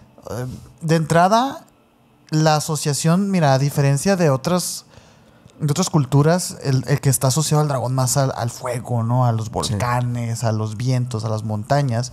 El dragón chino está asociado al agua, no al mar, al agua. A los lagos, a los ríos, a todo lo que fluye. Por eso el dragón chino es así, como una serpiente, porque... Pues sí, como serpientes marinas. Ajá, entonces, quizás sí estaríamos hablando entonces de que el dragón chino específicamente, pues sí sea una especie que no conozcamos.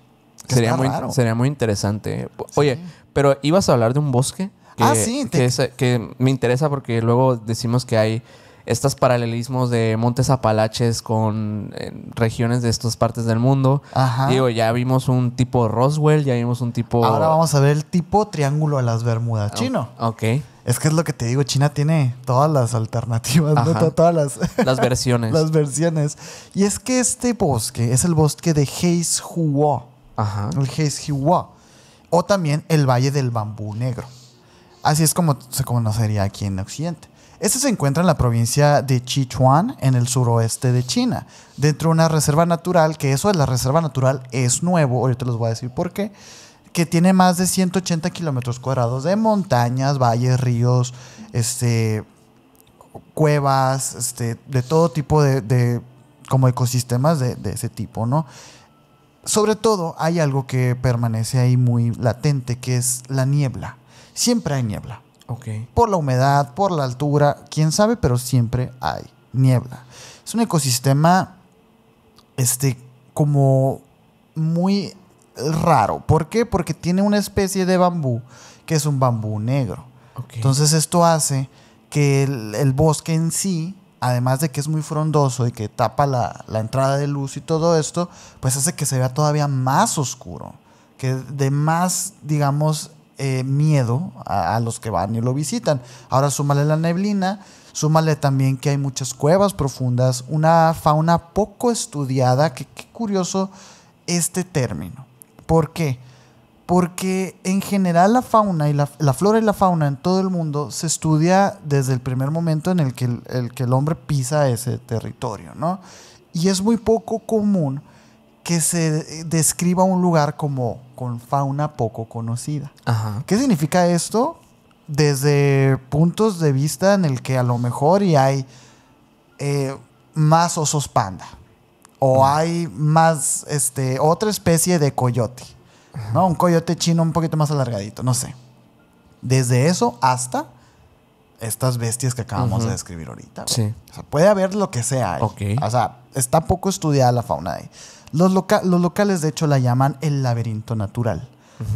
Porque toda esta combinación de elementos hace que sea un lugar propicio, pues, para perderte, en realidad, para perderte. Porque incluso los exploradores experimentados se pierden ahí fácilmente. La zona está rodeada de montañas de difícil acceso, lo que ha mantenido sus misterios, pues, lejos de la mirada constante de la ciencia. Es un lugar difícil de llegar.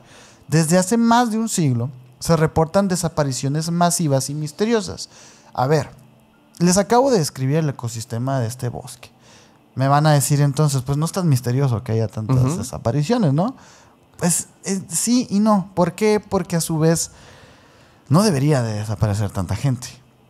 En la década de los 1950 hubo un escuadrón, fíjate nada más, un escuadrón militar enviado exclusivamente a cartografiar la zona. Estamos hablando de un escuadrón completo, más de 40 personas. Ajá, sí. Y militares preparados y todo. Bueno, con decirte que nomás encontraron las armas oxidadas. Ok. Desaparecieron todos. Se los devoró el bosque. Se los devoró el bosque y no saben dónde están. O sea, en 1950. Entonces sí, tiene sus características sumamente, pues, feroces este bosque, pero pues este escuadrón militar también lo tenía y todos desaparecieron. Ahora, en los años 70 hubo también un equipo de exploradores chinos que intentó también meterse al bosque a explorar y todo, y tampoco regresaron. Las autoridades en ese momento cerraron el acceso durante meses al bosque por lo mismo, porque ya empezaba a ser un patrón. Y ahorita que te dije que era una reserva natural, ahorita así es. O sea, lo taparon, ya no puedes entrar. ¿Por qué? Porque es peligroso, güey. Ok. Es muy peligroso entrar. Muchos han entrado a buscar presas y jamás vuelven, de los cazadores que también hay por allá. Las aldeas cercanas incluso lo consideran un lugar maldito.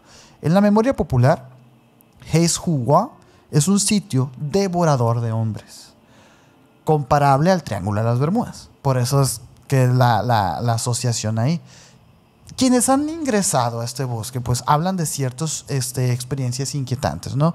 Desde las brújulas que dejan de funcionar, testigos que describen nieblas densas que aparecen de golpe, tan espesas y tan profundas que impiden ver a 1 metro de distancia. Terrible. Algunos sienten que incluso esta niebla los va siguiendo, porque como que llega la niebla y ellos no ven. Y caminan y caminan y caminan, se pierden y siguen con la vista de 1 metro de distancia solamente. Los campesinos, por ejemplo, han visto orbes brillantes por ahí también, sobrevolando el bosque de noche, similares a tanto los fuegos estos de las brujas de acá, Ajá. como a los fenómenos ovnis también. Que Ok. si te pones a pensar, hablar de estas esferas, estas orbes de luces en bosques y montañas, no es raro. Parece ser como incluso que estaríamos hablando de un fenómeno climatológico del ecosistema ese. Sí. Porque es demasiado el patrón ya. Sí. O sea, en todos los bosques existen estos Qué orbes. locura. Ah, Sí, bueno. es como una... Es como si estas cosas que se aparecen, que muchos lo atribuyen a incluso, ¿no? Tecnología militar. Ey. Entonces, ¿qué militares querrían espiar a todos los países del Ahí el mundo? bosque, ajá. O sea, y los bosques de todo el mundo. O sea, ¿Qué hay en los bosques? ¿qué están buscando o qué Sí. están monitoreando, no? Hay una parte un fenómeno que ocurre en este bosque que a mí sí me puso muy nervioso, porque Sí. algunos exploradores narran que en ciertos puntos del bosque, el bosque se queda totalmente en silencio, güey. Lo que es muy difícil en un ecosistema como ese, porque hay viento, hay ramas, hay animalitos que hacen ruido y de repente silencio total. Como si el bosque te estuviera observando, güey. Ok, es similar a lo que pasa en los Apalaches, ¿no? Algo muy similar. Yo, fíjate que le cambiaría de Triángulo de las Bermudas a el Monte Apalache de China. Ajá. Porque sí está loco, pues, ¿no?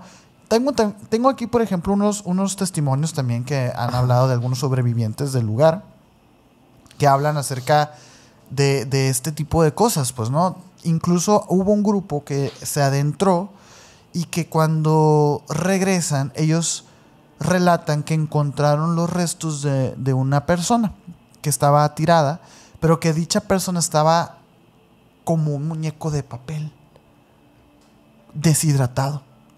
Ok. Es muy extraño este tipo de descomposición en un ecosistema como un bosque, Ajá. porque el bosque también, pues hay mucha humedad en un bosque, hay mucha lluvia. A menos que algún ser que no conozcamos le haya succionado, digamos, toda la humedad del cuerpo o algo así. Se lo haya drenado. En el verano del 2010, fíjate, hubo un grupo de 6 exploradores amateurs de Chengdu aficionados al senderismo y a la filmación de fenómenos extraños. Ellos decidieron internarse en esta zona, en una zona de hecho restringida del bosque de Heizhua, para, bueno, grabar algunas cosas, ¿no? Explorar por ahí. Llevaban cámaras digitales, linternas de alta potencia, brújulas, todo esto, ¿no? Su objetivo era filmar un documental casero. Algo ahí sobre las desapariciones misteriosas, algunas tomas interesantes, ¿no? Ellos habían acampado en un claro cerca de un arroyo cuando ocurrió lo inexplicable. La experiencia fue registrada parcialmente en un diario de campo y en testimonios publicados posteriormente en foros de internet. Alrededor de la medianoche llega esta niebla de la que te platicaba, una niebla densa que descendió absolutamente de la nada, de golpe sobre el campamento. Uno de los exploradores, llamado Li Feng, fue el primero en verlo. Entre los árboles apareció un punto de luz, güey. Un punto de luz así, de la nada. Redondo, del tamaño de una linterna, pero con un brillo pulsante, así que se hacía chiquito y se hacía Ok, grande, como intermitente. como orgánico, Oh. como algo que palpitaba, güey, Ajá. ¿sabes? La luz era de un blanco azulado que parecía moverse lentamente, como si flotara en 1,5 metros del suelo. Él pues agarró a sus amigos, los despertó a todos y empezaron a ver. Resulta que ese resplandor, cuando se fijaron todos, y aquí esta es la parte más loca, güey. Esa luz, de repente le apareció otro círculo adentro y luego otro círculo adentro. Un iris. Oh. En el centro y lo demás como un ojo. Ok. Apareció de repente en el medio del bosque un ojo palpitante que brillaba, güey. Y no estaba colocado en ninguna parte. En medio del bosque. Flotando. Ellos estaban dormidos, se despierta uno, ve esto, despierta a los demás, lo ven. Y todos coincidieron en que no era una luciérnaga, no era un reflejo, porque el brillo era demasiado intenso y constante. 2 exploradores de los que iban ahí levantaron sus cámaras digitales para capturarlo, pero en el instante en que enfocaron, el ojo luminoso parpadeó, güey. Oh. Parpadeó como si se diera cuenta de que lo estaban observando, y de repente la luz se encogió hasta un punto y desapareció para siempre. Ok. Ellos, obviamente, o sea, sacaron las cámaras, pero pues no había nada, estaba totalmente oscuro. Se asustaron tanto que los vatos salieron corriendo. Ok. Salieron corriendo y uno de ellos sufrió una fiebre alta después, pesadillas recurrentes. Y hablaban de un ojo gigante que los miraba desde el cielo. Una locura. El ojo de Dios, locura. así. Yo no sé qué pensar de este testimonio porque nunca había escuchado algo así, güey. Pues está muy loco. Está muy loco. Un ojo parpadeando en medio del bosque. Y bueno, es normal ver ojos en el bosque porque de repente hay animales, ¿no? Y todo eso, pero es muy evidente porque estos ojos se ven así como un reflejo rojizo por la noche. Como una luz que rebota. Sí, como los gatos, ¿no? Cuando pero los ves así de lejos. Imagínate, o sea, ¿qué era eso? ¿Quién era eso? ¿Era verdad? ¿Era mentira? No lo sé. Lo cierto es que en este bosque pasan cosas raras y dicen algunos que es un lugar donde la ciencia, la tradición y lo paranormal se entrelazan. Es un lugar virgen, güey. Es un lugar que no tiene exploración. Ajá. Es un lugar que está esperando ahí. Que alguien lo descubra. Y que es o que nadie lo descubra. Más antiguo que China. O que nadie lo descubra. Es una locura, ¿no, güey? Hay una cosa que no me quisiera ir sin comentártela. Es un dato así como interesante en torno también a que se conecta un poco con los bosques. Pero eso pasa en Chenonja, que es una región que es montañosa, también boscosa, que básicamente se habla de una criatura que se aparece en ese lugar, que se llama el Yeren. El Yeren también en un significado, en la traducción sería como el hombre salvaje, básicamente. Los relatos hablan de un ser que tiene un aspecto de la siguiente manera, que seguramente muchos vamos a reconocer cuando lo escuchemos. Gran estatura, 2-3 metros de alto, cubierto de un pelo que a veces se ve con un color de pelo rojizo, abundante pelo rojizo, a veces de pelo marrón. Camina erguido como un ser humano, tiene una fuerza y una velocidad como la de una bestia, y su rostro es similar al de un simio y un humano. Bueno, ¿sí? Es un parentesco increíble con estos relatos que hablan del Sasquatch, del pie grande. De hecho, ahorita que dijiste rojizo, pelo rojizo, me acordé de la versión japonesa. Que también es como uno rojizo. Sí, luego también está el del Amazonas, que es el Mapinguari también. Ah, ¿y es rojo también? Es rojizo también. ¿A poco? Pero el Mapinguari ese sí está más asociado a un oso hormiguero gigante. Que ya me acordé eran una especie extinta de oso hormiguero. Pero bueno, sí existió, ajá. El punto aquí es que este ser no era eso, no era un oso hormiguero ni mucho menos, no era un ser extinto. Resulta que esta historia se remonta a 2000 años atrás, o sea, desde aquellas épocas se hablaba de esta entidad que se aparecía en estas regiones. Los campesinos de Chenonja decían que el Yeren de vez en cuando, cada cierto tiempo, descendía de las montañas para robar cosechas, para robar animales domésticos o incluso para robar mujeres. Ok. Dicen algunos cazadores que lo han visto que la criatura es así como te la describí, ¿no? Una mezcla entre un humano y un simio. Es la forma más sencilla de poder entenderlo.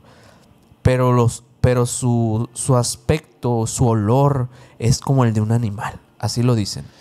Sí, A principios del siglo XX comenzaron a haber muchos más testimonios modernos, como el de 1940, cuando un grupo de soldados afirmó haber visto a este ser atravesar un claro del bosque. En los 70s y 80s surge un gran auge de las leyendas del Yeren, que dio un salto mucho más grande al mundo. Digo, en 1976 un grupo de trabajadores afirmó haber visto una criatura enorme cruzando la carretera. En los 80s campesinos locales mostraron a las autoridades huellas enormes en el barro junto con mechones de pelo rojizo. El caso es que hubo tantos relatos, tantos testimonios de personas y tantas supuestas evidencias que el caso atrajo la atención de la Academia China de Ciencias. Y ellos organizaron varias expediciones, así como los cazadores del Bigfoot, pero en China. Y decenas de científicos, periodistas y soldados se adentraron a estos bosques de Cheonnya para intentar capturar alguna evidencia con cámaras, mapas, algo que pudiera pues darles indicios de que esta criatura es más que una leyenda. Y obviamente que durante esas décadas pues sí se encontraron algunas cosas, fotografías borrosas, mechones de pelos que fueron analizados en laboratorios, resultados no concluyentes, nada confirmada, nada nuevo de una nueva especie o algo así. O sea, todo era como de animales, de osos, de monos locales, etcétera. Las huellas eran muy ambiguas y podrían coincidir fácilmente con las de otros animales. Así que realmente lo del Yeren queda solamente como relatos locales. Oye, pero qué insistencia, ¿no? De todos los países de querer tener como su pie grande. Sí. México tiene su pie grande. No sé, creo que es el pie grande como tal. Pues sí, ¿no? Creo que es así. Pero fíjate que ahí, en esta región de Cheonnya, o sea, a diferencia de otros lugares, sí tienen como museos dedicados al hombre salvaje. O sea, hay mucho folclore alrededor del hombre salvaje. De hecho, vi por ahí como que hay una estatua. Ajá, creo que es como un puente. Está muy loco eso. Es turismo, de hecho, basado en las expediciones para rastrear al Yeren. O sea, ¡órale! Son como cazadores del Bigfoot en Estados Unidos, pero aquí es como mucho del turismo que se da en la zona. Fíjate que sí está muy bien aprovechado porque está increíble la estructura esa, el monumento ese, güey. Sí, y por ahí hay algunos videos que, pues, han como que dado más interés en los últimos años. Del 2010 dicen que aparecieron nuevas fotos, nuevos videos en el 2012. Pero pues realmente todo esto es como... son pruebas muy cuestionables, pues. O sea, al final de cuentas son cosas que incluso del Bigfoot hay un montón de fotos, incluso del Yeti también hay un montón de fotos, y nada nos termina de confirmar estas historias. Es lo que te iba a decir, como que es tan real para el imaginario colectivo, pero al final del día imaginario, ¿no? Exacto. O sea, como que qué loco que ningún país ha dado una prueba tan... pues sólida. Estados Unidos es el que más... El video famoso, pero realmente también ha sido como muy criticado porque dicen que es un disfraz. Ajá. Pero luego dicen que pues no es natural la forma en cómo camina. Bueno. Es un debate gigantesco, sí, ¿no? Y pues muchos relatos de personas que incluso fueron privadas de su libertad por familias de Bigfoot, etcétera. Sí, relatos, son relatos, testimonios de personas que pues así lo cuentan. Y al final de cuentas, como todas las leyendas, ¿no? Se quedan como parte del folclore, y en China pues es igual. Y eso es lo interesante de este lugar del mundo, que aunque sea tan distante y tan distinto a lo que conocemos culturalmente, hay siempre cosas que nos unen. Y el misterio es una de ellas. El misterio es una de ellas. Lo curioso es que no haya tanto relato ufológico, ¿no? Es difícil acceder a estos relatos para nosotros, por lo menos. Sí, por lo menos para nosotros, ajá. Pero ¿Cómo pues, ves? Esto fue el episodio de Grandes Misterios de China. Pues muchas gracias a todos por me quedé yo muy tripiado. Realmente, ojalá que les guste mucho este capítulo, porque todavía hay muchísimo más de China. Sí, hay más cosas que podemos abordar en otros episodios. O sea, ahorita bien por ejemplo, me quedé pensando un episodio yéndonos a los dragones, o sea, pero no solamente a los dragones de China, hay dragones en diversas partes del mundo que se han avistado, que se ha hablado culturalmente de ellos. ¿De dónde viene esa unión cultural? Pues habrá que descubrirlo. Ya saben que todo lo leemos. De hecho, justamente nada más quería decirles que esto de los grandes misterios y los icebergs y los capítulos, leemos todos los comentarios, todas las críticas, buenas exacto. y malas, y tomamos partido. Claro. Los escuchamos, de verdad. Es claro. que esto es como el yin y el yang, pues. Sí. Obviamente nosotros queremos siempre darles un poco de cada cosa que les gusta. Ajá. También se trata de darle diversidad a este contenido, que ustedes lo sigan disfrutando. Que también está bien a veces extrañar un poco como que ciertos modos, ciertas prácticas que hacemos aquí en el podcast. Pero siempre ténganlo por seguro que las cosas tarde o temprano regresan. Así es. Así que muchas gracias a todos por sus comentarios, por sus buenos deseos, por seguir apoyando este contenido. Y gracias si eres nuevo o nueva por quedarte hasta el final de este video. Deja tu like si te gustó para pues demostrarnos que te gustaría ver más videos así. Síguenos también, suscríbete a este canal y síguenos en todas las redes sociales como Emisiones Podcast. A mí me puedes seguir como Minor Cordón en Instagram. A mí como Castillón, Sergio Ni. Será mi abuelo Mike Mike como Xinhua Mike. No es cierto. Como Maigal99 en Instagram. Y el señor tiene 2 canales de YouTube para que vayan y lo sigan. Y recuerden que tenemos ahorita activa la saga de Archivos Secretos. El proyecto de Archivos Secretos. Exacto, sí. Exclusivamente para la plataforma de Podimo. Y recuerden que con el link que les dejamos en esta descripción, en el chat y pineado en los comentarios, tienen 30 días, ¿no? 30 días gratis para que usen la plataforma y la disfruten. Digo, no nomás estamos nosotros. Hay muchos colegas que están por allá. Hay audiolibros, hay más podcasts, hay de tocho morocho. Así que, por favor, agradeceríamos mucho que le dieran clic a ese link, por favor. Así es. Muchas gracias. Y ahora sí, nos vemos en el próximo video. Y recuerden que tiene extensible, ¿eh? Sí. Recuerden que tiene extensible para los miembros del canal. Acabando este capítulo, vamos a irnos a una platiquita más profunda. Así es. Nos vemos por allá en unos momentos. Hasta la próxima. Ahora sí, bye.